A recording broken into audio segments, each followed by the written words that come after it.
Abang Nur dan juga Kak Nur, alhamdulillah kita dah nak selesai. Okey, lambai sikit.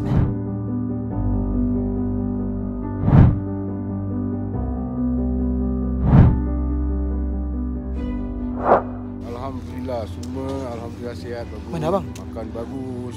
Tempat bawa pun baik. Semua alhamdulillah itinerary semua well planned. Bagus. Syabas, alhamdulillah. Pegawai kita prihatin solat. Ya, bagus. Dan pegawai kita pun dia bangsa dia kalau ada benda yang hiccup tu dia pandai tukar Cover balik. Part tu yang kita suka kan. Ada orang tu kan dia dah tersangkut, dia dah tak tahu apa nak buat. Tapi pegawai kita Iwan sama Andi power. Jaga bagus. Alhamdulillah.